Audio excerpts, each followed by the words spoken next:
Muy bien. Vamos conforme al calendario de lectura de este mes.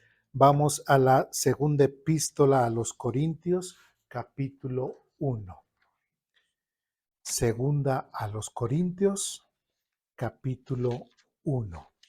¿Ya estamos ahí? Sí, bien. Preguntas básicas, como ya lo hemos dicho. ¿Quién escribió esta epístola?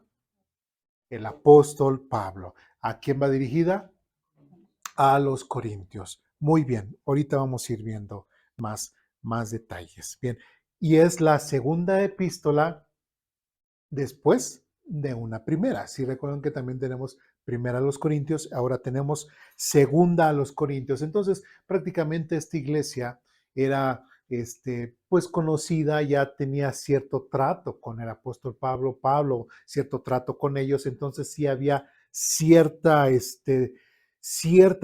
familiaridad, ¿no? Sí sabían y entendían lo que Pablo decía. Pablo no les estaba diciendo cosas secretas, sino entendían. Entonces, mucho de estas cartas, pues nos refleja precisamente esa relación. Muy bien.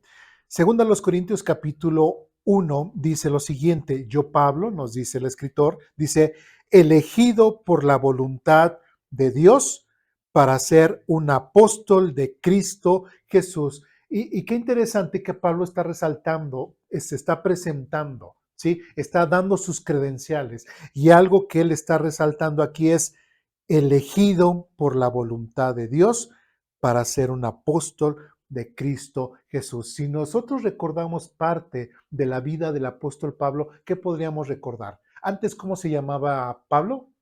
Saulo de Tarso. ¿En qué capítulo de 8 de Hechos, perdón, se menciona ese encuentro que tuvo Saulo de Tarso con Jesucristo?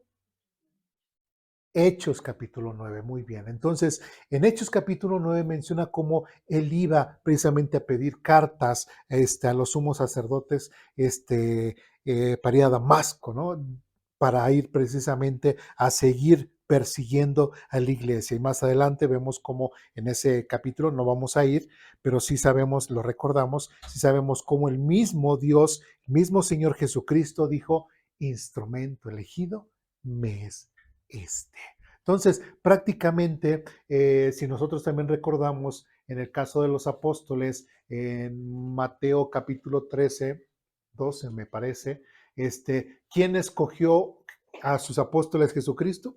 Jesucristo mismo los escogió, ¿sí? Entonces, hoy en la actualidad, aquellas personas que se dicen apóstoles, ¿habrán sido elegidas por Jesucristo? No. ¿Sí? Entonces, eso tenemos que resaltarlo, ¿no? Entonces, el mismo Pablo dice, elegido por la voluntad de Dios para ser un apóstol de Jesucristo, de Cristo Jesús. Dice, escribo esta carta junto con nuestro hermano Timoteo. Recordamos que también tenemos dos cartas que Pablo le dirige a Timoteo. Bueno, pues es Timoteo. Dice, va dirigida a la iglesia de Dios en Corintio y a todo su pueblo santo que está en toda Grecia. ¿Sí? Entonces, si aquí el autor es Pablo y si dice esta carta que va dirigida a Corintio y a todo su pueblo santo que está en Grecia, preguntaría, ¿entonces es para nosotros o no es para nosotros? ¿Aquí es Grecia? No, ¿verdad? Ni somos Corintio, pero entendemos, sabemos que es una carta que inclusive, si recordamos en el caso de Colosenses, en el último capítulo de Colosenses, menciona que y esta carta, que después de que la hayan leído ustedes, se la compartan con los de la Odisea. Y los de la carta de la Odisea la compartan con ustedes. Entonces, prácticamente las enseñanzas y todo lo que estaba enseñando Pablo en estas cartas era ¿para qué? Para que lo distribuyeran, para que lo compartieran. Entonces nosotros, pues bueno, estamos en México, estamos en Sayuca Hidalgo, entonces hasta ahorita, hasta este tiempo, ha llegado esta epístola y de igual forma nos ha llegado a nosotros para que nosotros podamos aprender de ello. Dice versículo 2, que Dios, nuestro Padre y el Señor Jesucristo les den gracia y paz. Ahora, Pablo empieza esta carta, bueno, prácticamente entra ya en materia desde el versículo 3 y empieza a dar tres cosas, tres puntos teológicos muy importantes. El primero es el siguiente: toda la alabanza sea ¿para quién? Para Dios. Toda la alabanza sea para Dios. Cuando nosotros nos congregamos, toda la alabanza tiene que ser ¿para quién? Para el baterista que se echa unos solos que nos sorprende, para el guitarrista que se echa unos solos, para el pastor que se echa unas predicaciones súper, para los hermanos de escuela dominical que enseñan, pero qué bárbaros, ¿para ellos? No, para Dios. Y eso es algo que todo creyente, todo cristiano tiene que entender, ¿sí? Si nosotros recordamos parte de lo que vimos la semana pasada, si recuerdan cuál era la voluntad de Dios, cuál era el propósito de Dios en nuestra vida, que nosotros viviéramos de una forma, ¿qué?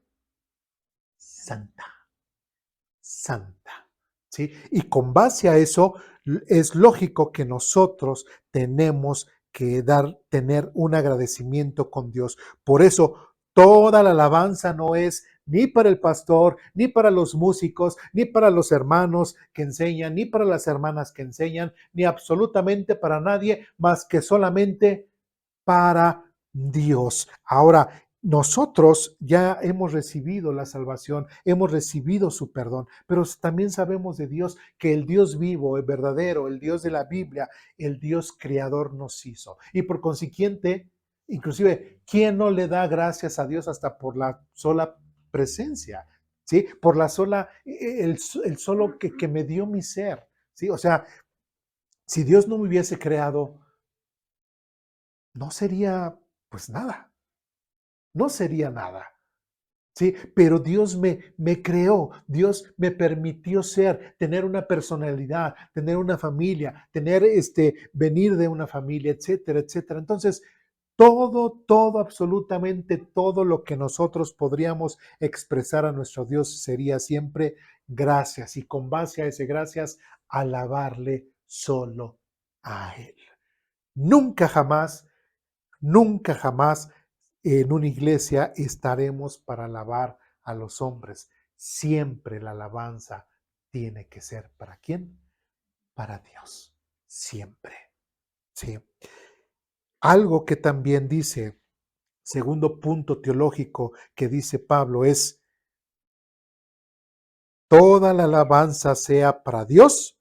Y dice el Padre, o sea, Dios lo pone ahora Padre, como el Padre de nuestro Señor Jesucristo. Algo que está recalcando nuevamente Pablo es de que ese Dios verdadero, ese Dios de la Biblia, ese Dios creador, ese Dios que está en el cielo, ese Dios que existe, no el Dios que la gente se imagina, no el Dios que la gente se crea en sus cerebritos, sino el Dios vivo, el Dios creador, el Dios que es la causa de todo lo que existe, es el que envió a Jesucristo y es su Padre, ¿sí? Y no solamente el Padre, y como dice, Señor Jesucristo, sino que es ahora también que nuestro Señor, ¿sí? El mismo Señor Jesucristo dice: no todo el que me dice Señor, Señor, entrará en el reino de los cielos. Entonces, Pablo está recalcando eso, que ese Dios vivo, que ese Dios verdadero es el Padre del Señor Jesucristo, que es nuestro Señor, que nos salvó, que nos rescató, que murió por nosotros en la cruz. Ahora, y también otro punto teológico que dice: Dios es nuestro Padre misericordioso, misericordioso. ¿Cuál es el punto? Primer punto fue que Dios merece toda la alabanza, que es el Dios creador, etcétera, que es el Padre del Señor Jesucristo, que es nuestro Señor, y con base a que nosotros hemos aceptado a Jesucristo como nuestro Señor, nuestro Salvador, ahora Dios, como dice Juan capítulo 1, dice, nos dio potestad de ser llamados hijos de Dios. ¿Sí? Parecieran ser palabras muy simples que las leemos, pero Pablo quiere parte de esta presentación nuevamente para los corintios está recalcando estos temas teológicos que en toda iglesia debemos de pensar de la misma forma. ¿Sí me explico? Si en una iglesia no, el principal alabanza no es para Dios, entonces no es una iglesia de Dios. ¿Sí me explico? ¿Sí? Si Jesucristo no es el medio de salvación en una iglesia, o ponen a María, o ponen a un santo, Judas Tadeo, la iglesia de Judas Tadeo, o la iglesia de la Santa Virgen, no sé qué, no es iglesia de Dios. ¿Por qué? Porque no se exalta a Dios, ¿sí? Porque no es Cristo el Señor y porque todos los que creen en él no son hijos de Dios, porque han creído en otras cosas, pero no en Dios. ¿Sí me explico? Entonces, todas las iglesias que tengan este mismo pensar, o todas las iglesias que el Señor Jesucristo, conformadas por nosotros, que Él ha salvado, tenemos que tener la misma forma de pensar. Si en una iglesia se piensa diferente, no es iglesia de Cristo, no es iglesia de Dios. ¿Sí me explico? ¿Sí? Entonces, por eso es importante lo que Pablo está resaltando. Y ahora, no, otra situación, no tanto teológica, pero es algo que de la vida diaria nos dice en cuanto a nuestro Señor Dios. Hemos estado aprendiendo acerca de los atributos morales de Dios, ¿verdad? Estamos aprendiendo, ahorita estamos con el tema del amor y el amor también es muy extenso, ¿no? Y muchas de las cosas que tenemos. De hecho, tengo por ahí una listita en mi teléfono de los atributos que vamos a ver, ¿sí? De los atributos que vamos a ver. Y mira, aquí están todos los atributos que vamos a ver y apenas llevamos en el amor, que es el octavo. Y yo tengo planeado que vamos a ver 28 atributos morales de Dios. Entonces vamos para largo para conocer a quién. A nuestro Dios, ¿sí? Porque ¿a quién es al que queremos conocer? A nuestro Dios. ¿Sí me explico? Entonces, algo que vemos aquí también y que más adelante podemos ver un poco más, dice, Dios es nuestro Padre misericordioso y después dice, y la fuente de todo consuelo. Es misericordioso, ¿sí? Y la fuente de todo consuelo. Y muchas veces pareciera ser que son de esas cosas que de Dios no lo vemos así. No vemos a Dios como el Dios que nos pudiese consolar. El Dios al cual otra parte de la Biblia dice que con el cual nos podemos acercar y decirle, Abba Padre, Papito, Papacito, Papi. ¿Sí? A diferencia de que, bueno, con respeto lo digo, que muchos hasta le hablan de usted a Dios, ¿no? ¿Sí? En lugar de acercarse a Dios, lo alejan inclusive con ese tipo de palabras. ¿Y qué es lo que dice? Desde el versículo 4 dice lo siguiente, Él nos consuela con todas nuestras dificultades para que nosotros podamos consolar a otros. Cuando otros pasen por dificultades, podremos ofrecerles el mismo consuelo que Dios nos ha dado a nosotros. ¿Sí? Pues cuanto más sufrimos por Cristo, tanto más Dios nos colmará de su consuelo por medio de Cristo. Aun cuando estábamos abrumados por dificultades, es para el consuelo y la salvación de ustedes, pues cuando nosotros somos consolados, ciertamente los consolaremos a ustedes. Entonces podrán soportar con paciencia los mismos sufrimientos que nosotros. Algo que muchas veces como cristianos ponemos por menos, ¿sí? O somos renuentes, es el congregarnos. ¿El qué? El conocer a otros hermanos, el podernos reunir con otras personas que también de igual forma conocen a Dios, alaban a Dios y exaltan a Dios, ¿sí? ¿Y por qué lo ponemos por menos? Y no entendemos muchas veces el concepto de lo que es La iglesia. ¿Qué es la iglesia? ¿Es el edificio? No. ¿Qué es? Es el grupo de personas. La asamblea es la que conforma la iglesia. Entonces, cuando una persona tiene ciertas dificultades, ¿sí? Recordemos que no hay cristianos superhéroes, ¿verdad? Cristianos solitarios, sino siempre es una comunidad. Dios es una comunidad, sí, el Padre, el Hijo y el Espíritu Santo. Una iglesia es una comunidad, claro que sí. Entonces, en una iglesia tienen que haber hermanos que pudieron haber pasado ciertas situaciones. Y cuando un hermano nuevo o un hermano que apenas ha llegado a la iglesia, que va creciendo, llega a tener ese hermano que debería de tener madurez, ¿qué es lo que tiene que hacer? Ayudarle al otro hermano, así como dice aquí, versículo 4 dice, Él nos consuela en todas nuestras dificultades para que nosotros podamos consolar a otros. Un atributo también de parte de Dios que es, Él es nuestro consolador. ¿Sí? De hecho, el Señor Jesucristo, recuerden que dice, es necesario que yo venga para que venga otro consolador, refiriéndose al Espíritu Santo. Entonces, Dios nos consuela.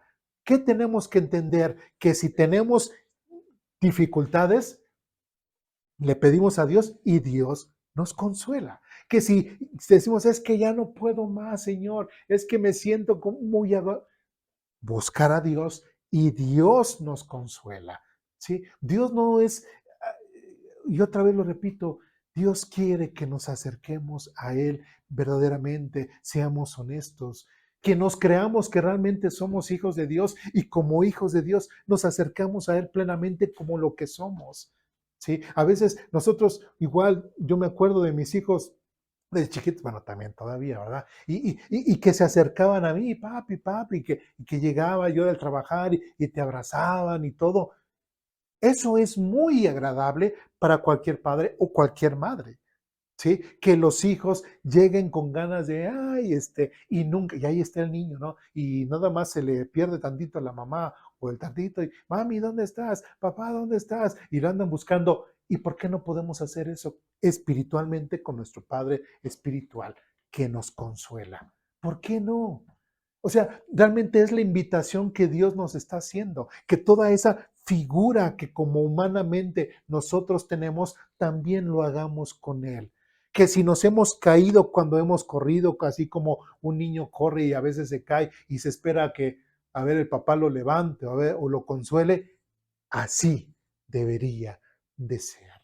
¿Sí? Entonces, el Señor Jesucristo una vez mencionó, no impidan que los niños se acerquen a mí, porque de ellos, como de ellos, es el reino de los cielos. Entonces, Dios quiere esas actitudes no religiosas, no quiere esas actitudes religiosas o espiritualoides que muchas veces hacemos, o como decíamos hoy en la mañana en la escuela dominical, ser religiosos es bien fácil y podemos engañar a todos, ¿no? Que es que busco a Dios, que estoy aquí, que vengo, que lo que sea, pero realmente estoy bien con Dios. No, si tengo rencores, si tengo raíces de amargura, no estoy bien delante de Dios. Entonces, todas esas cosas, Dios quiere que nosotros seamos honestos, seamos plenos, seamos santos y que nos acerquemos a Dios como es Él, por lo que es Él, y que lo consideremos realmente como nuestro Padre. Y como nuestro Padre como tal, también nosotros busquemos un refugio y un consuelo en Él. Si decimos, si sentimos no podemos, ayúdame, papá. ¿Sí? Si tenemos el problema que sea, que dice Santiago, hay que gozarse, ¿verdad? Porque va a estar la cosa peor, ¿sí? Gózate, ¿sí? Gózate, ¿sí? Pero aún así, ayúdame, papá, ayúdame, ¿sí? Entonces, es importante que nosotros podamos ver esa situación. Es importante que no solamente de parte de Dios veamos ese consuelo, sino el hecho de que, como dicen Hebreos, no dejen de congregarse como algunos tienen por costumbre. ¿Por qué? Porque es importante que como hermanos nos consolemos, nos apoyemos, veamos los unos por los otros, ¿sí? Eso es muy importante. No estamos jugando a la iglesita, no, sino lo que él ha pasado, cómo Dios le ha ayudado, cómo Dios lo ha consolado, también me puede servir a mí, le puede servir a él, y otro hermano, otra situación y todos nos vamos mostrando el amor, la paciencia, la ternura, una verdadera convivencia en Cristo con los demás hermanos. Entonces, no pongamos en poco el hecho de congregarnos, es importante y Dios quiere que seamos parte de una congregación en donde todos podamos servir a todos y todos veamos por todos. ¿Sí me explico? ¿Sí? Es importante el tener un lugar donde congregarnos, porque así, si yo me salgo, si yo no me congrego en un lugar, créanme que muchas veces, y nosotros también lo vivimos antes de abrir aquí Aposento Alto, pues no hay iglesia. ¿Dónde nos congregamos? Si nada más estábamos nosotros, mi esposa, mis hijos, ¿sí? ¿Qué hacemos? Pues vamos a hacer algo aquí. Sí, vamos a hacer algo aquí. Sí, entonces es importante que nosotros veamos la importancia de compartir nuestra fe, de compartir lo que Dios ha hecho en nuestras vidas con demás personas. ¿Sí me explico? No echar en menos lo que Dios hace en nuestras vidas.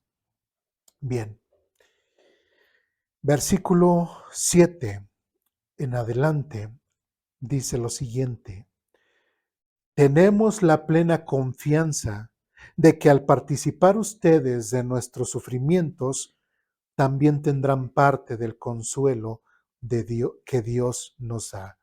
Amados hermanos, pensamos que tienen que estar al tanto de las dificultades que hemos atravesado en la provincia de Asia. Fuimos oprimidos y agobiados más allá de nuestra capacidad de aguantar y hasta pensamos que no saldríamos con vida. De hecho, esperábamos morir. Pero como resultado, dejamos de confiar en nosotros mismos y aprendimos a confiar solo en Dios, quien resucita a los muertos. Efectivamente, Él nos rescató del peligro mortal y volverá a hacerlo de nuevo. Hemos depositado nuestra confianza en Dios y Él seguirá rescatándonos. Y ustedes nos están ayudando ¿a qué? Al orar por nosotros. Entonces, mucha gente, dará gracias por Dios, porque Dios contestó bondadosamente tantas oraciones por nuestra seguridad. Si no hubiese una iglesia, si no existiera una iglesia, inclusive como lo dice aquí Pablo, ustedes estuvieron orando por mí. Estuve en ciertas dificultades y estuvieron orando por mí. ¿Sí? De hecho, él menciona, dice, tenemos la plena confianza de que al participar ustedes, dice, de nuestros sufrimientos, también tendrán parte del consuelo que Dios nos da. Prácticamente Pablo estaría diciendo, les compartimos esta petición de oración y ustedes estuvieron orando. Dice, y era importante, ¿sí?, hacerles compartir a ustedes lo que estábamos pasando.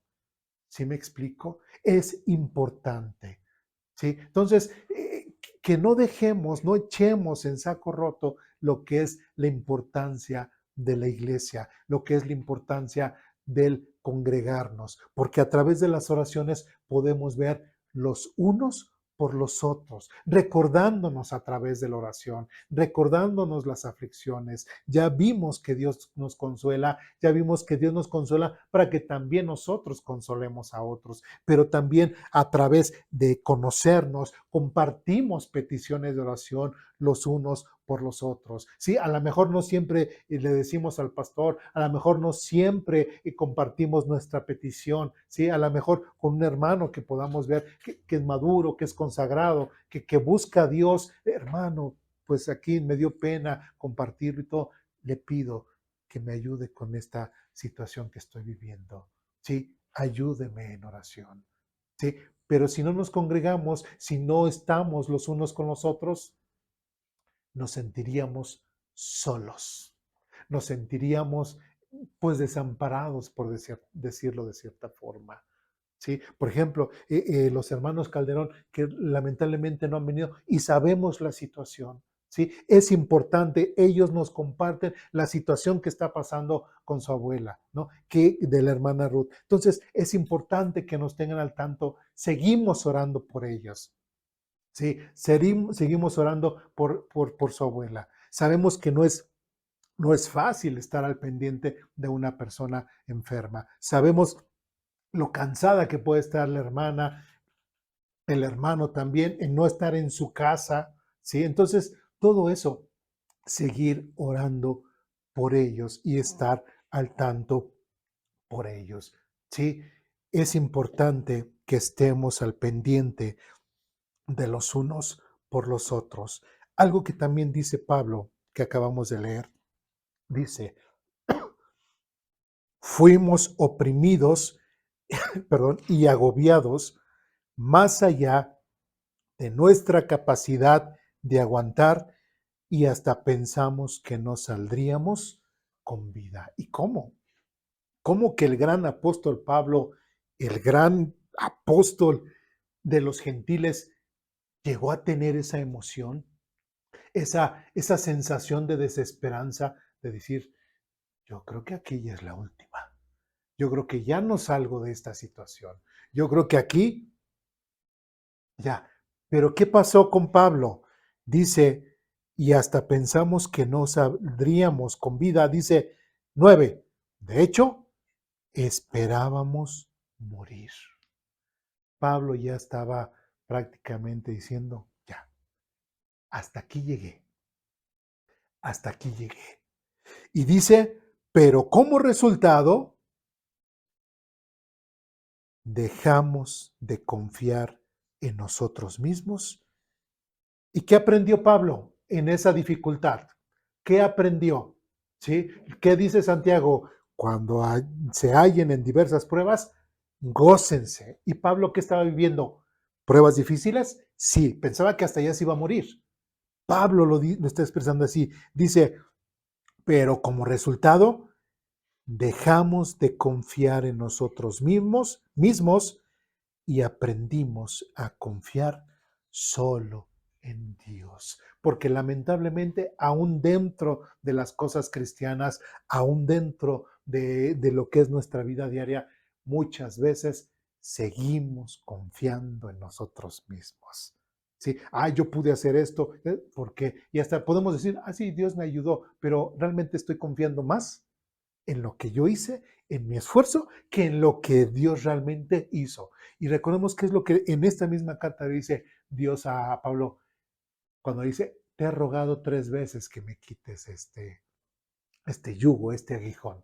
Y que le dice el Señor, bástate mi gracia, porque mi poder se perfecciona en tu debilidad. Entonces, tenemos que dejar de ser nosotros para que Dios obre. Por eso mucha gente dice, es que no puedo dejar este pecado, es que no puedo dejar de hacer esto, es que no puedo dejar de consumir esto, es que no puedo dejar de engañar, es que no puedo dejar, es que estás confiando en tus propias fuerzas, estás confiando en lo que sientes, en lo que piensas, en lo que tú sientes que no puedes, pero en tus propias fuerzas, ¿sí?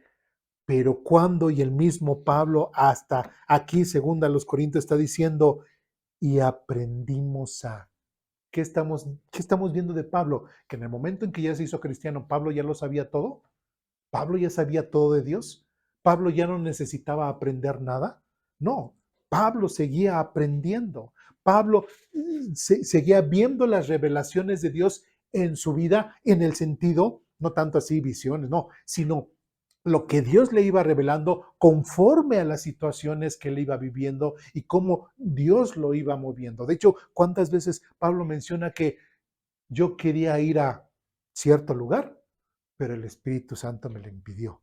¿Sí? Y pues para otro lugar. ¿Sí? Pablo tenía que estar completamente consagrado, estar completamente atento a lo que Dios decía, a lo que el Espíritu Santo le decía, y es lo que cada uno de nosotros también tiene que hacer. No lo hemos aprendido todo, yo no lo sé todo, sigo aprendiendo, sigo estudiando, ¿sí? Y yo creo que nunca vamos a acabar de terminar. Si nos, si nos fijamos en lo que Pablo está diciendo y aprendimos a confiar solo en Dios. Hasta él mismo está expresando de cierta forma que él confiaba en que él sabía hacer esto, en que podía hacer aquello, en que podía hacer aquello. Dicho Pablo, vemos en alguna de las situaciones donde dice, yo he trabajado y todo y no he necesitado de que ustedes me den, ¿sí? Hasta con cierto orgullo lo puede estar diciendo Pablo. O sea, yo no necesito que ustedes aporten a mi ministerio, yo lo hago porque yo trabajo. Y si Dios le quitó todo eso, le quitó el que pudiera, es más, él hacía tiendas, ¿verdad?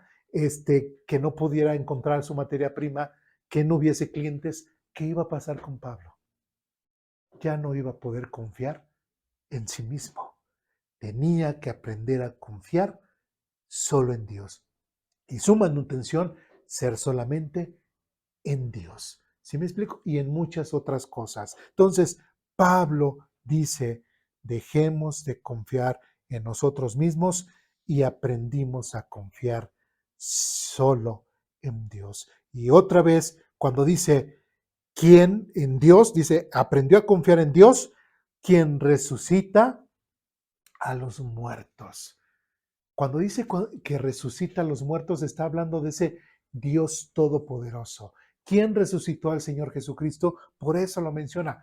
Dios. ¿Quién es el que resucita a los muertos? Dios. Entonces, aprendimos a confiar en ese Dios maravilloso, en ese Dios todopoderoso. ¿Sí? Y eso es lo que Pablo nos quiere enseñar, que nosotros al entender y creérnosla que somos hijos de Dios, que aprendemos cosas de Dios, que tenemos que ser igual a Dios, que tenemos que vivir vidas santas, todo eso lo creamos y que aprendamos a confiar solamente en Dios, porque Dios es completamente poderoso. Y que aún así, si Pablo hubiese muerto, diría Pablo aquí, me hubiese resucitado aún así y hubiese yo seguido el ministerio si Dios lo hubiese querido. ¿Sí? Entonces también nosotros, o sea, qué cosa hay que no pueda hacer Dios? Todo. Todo lo puede hacer.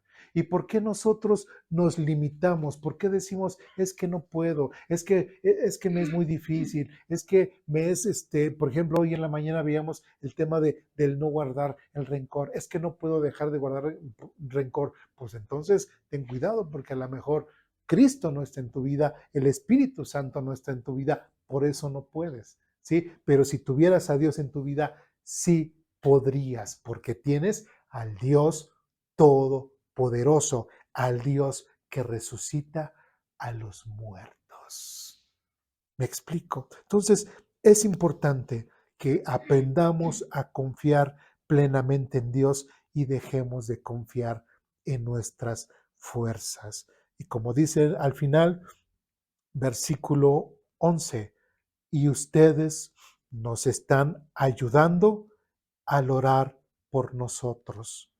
Entonces, mucha gente dará gracias porque Dios contestó bondadosamente tantas oraciones por nuestra seguridad.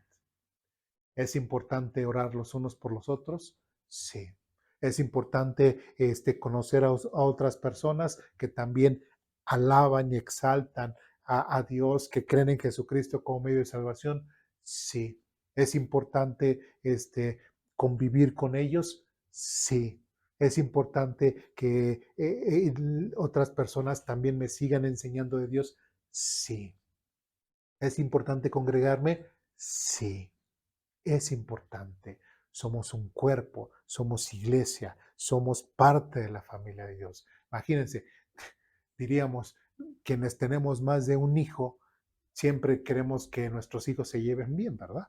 Siempre queremos, hey, llévense bien, hey, no le pegues, ¿no? Hey, llévate bien, háblale con respeto, así, hable, que se lleven bien. No nos gusta que nuestros hijos se lleven mal, ¿no? Entonces, como hijos de Dios dentro de una iglesia o así en una comunidad, pues todos los que son creyentes en una comunidad o en una iglesia, ¿cómo se tendrían que llevar? ¿Cuál es lo que quisiera que, de qué forma quisiera que Dios viviéramos en paz? ¿Qué fue lo que vimos hoy en la mañana? Siempre le doy promoción a la escuela dominical. Entonces, ¿qué es lo que vimos? Que podamos vivir en paz con todos.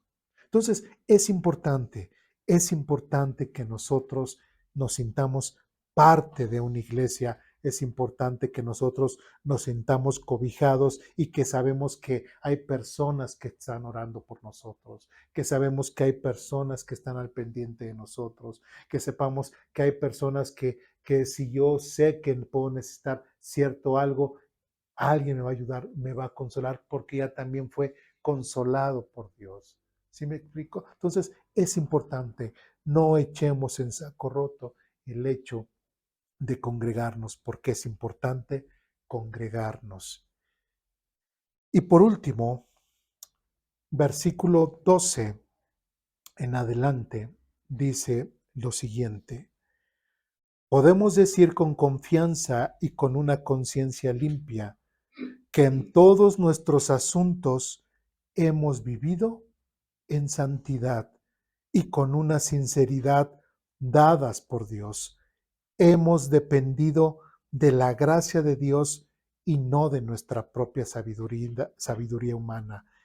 Esa es la forma en que nos hemos comportado ante el mundo y en especial con ustedes. ¿De qué forma se comportaba Pablo? Bueno, ahí estaba él con Timoteo. Como dice aquí, en todos nuestros asuntos hemos vivido en santidad. ¿Sí? Y su santidad y su forma de vivir lo mostraba no solamente en el mundo, como dice aquí, ¿sí? Esa es la forma en que nos hemos comportado ante quién, ante el mundo y en especial con ustedes. Que había una sinceridad, eran cristianos honestos, cristianos sinceros, cristianos. Pablo está hablando de esa cristiandad verdadera, que tanto los de afuera lo podían ver y hasta por eso lo podrían matar, ¿verdad? Sí, pero también los hermanos dentro de una iglesia también podrían ver que Pablo se comportaba con santidad, que no era un hipócrita, que no era un religioso, sino que realmente en todo momento confiaba en la gracia de Dios, confiaba en la benevolencia de Dios, confiaba en lo que Dios hacía en su vida, que era consolado y con ese consuelo consolaba a los demás. Él seguía aprendiendo y seguía enseñando a los demás. ¿Sí? Entonces, Pablo también daba un buen testimonio al mundo y a la iglesia. Siempre fue igual, como dice aquí, en todos nuestros asuntos hemos vivido en santidad y con una sinceridad dadas por Dios. Hemos dependido de la gracia de Dios y no de nuestra propia sabiduría humana. Esa es la forma en que nos hemos comportado ante el mundo y en especial con ustedes.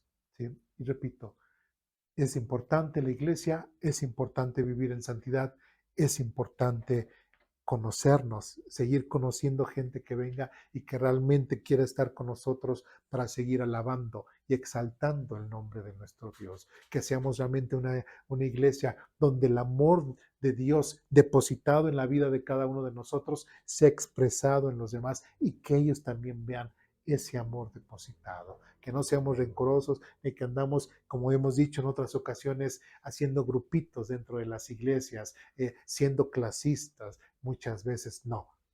Todos somos iguales. Nadie es más, nadie es menos.